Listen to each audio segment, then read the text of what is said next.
concentration camp. There were others who spoke for truth, and I am proud to say that educators were among them. And what, may I ask, is an Aryan? I don't know myself. But let us see what our present so-called authorities have to say about him. They say he is tall,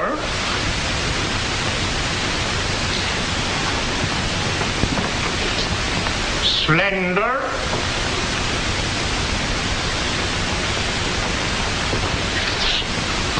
blue-eyed,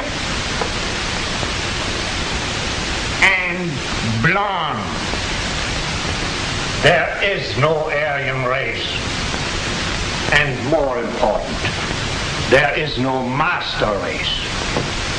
There are people who may find these ideas convenient, but science cannot support them.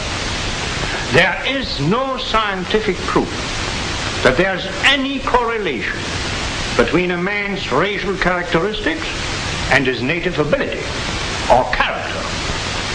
In all racial groups, we find the same range of potentialities.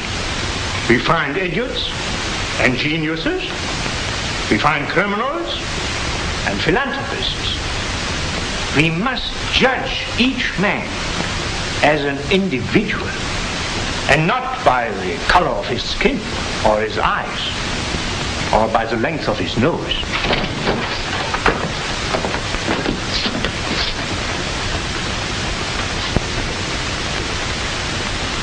Come in, gentlemen.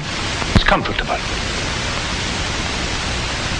And remember that there is no master race. That is a scientific truth. Anyone who tells you otherwise is lying.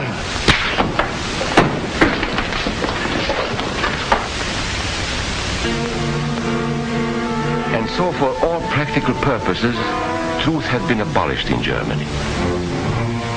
A lot of my German friends wondered what had hit them. How did it happen? Where did it start?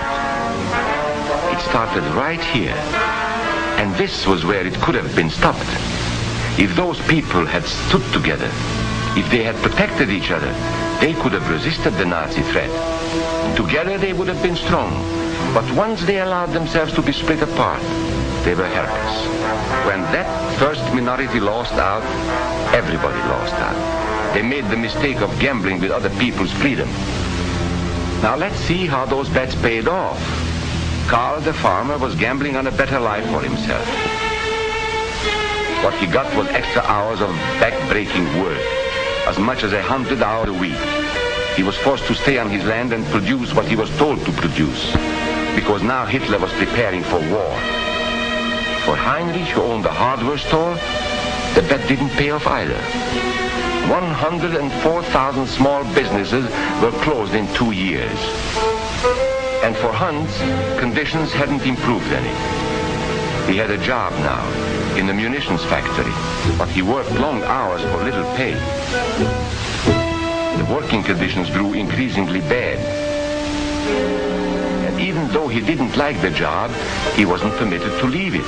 And when Hitler decided the time was right, Germany went to war.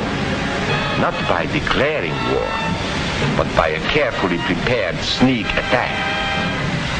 Once again, Hitler needed Hans to do his dirty work.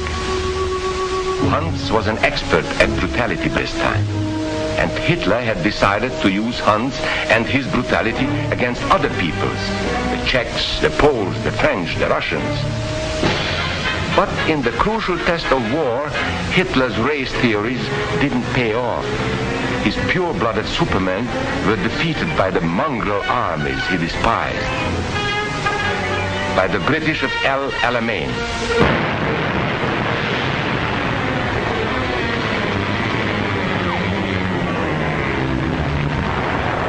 By the Russians at Stalingrad.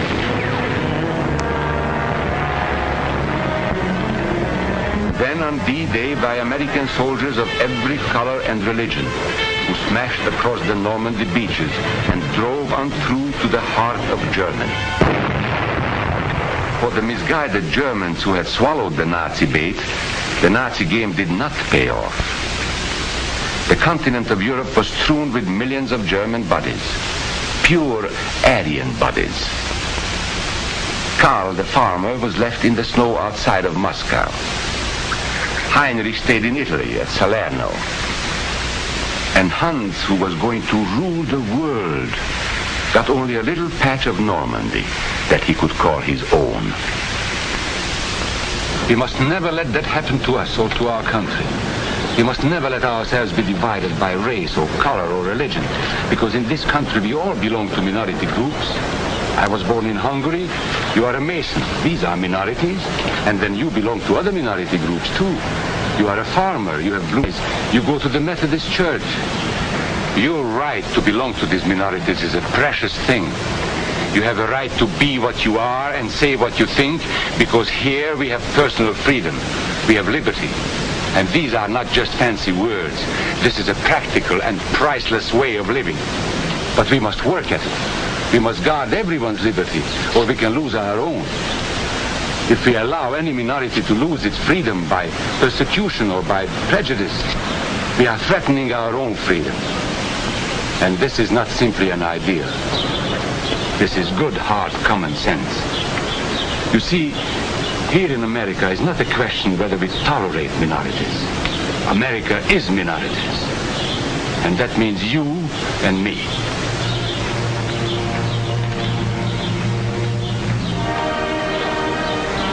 So let's not be suckers.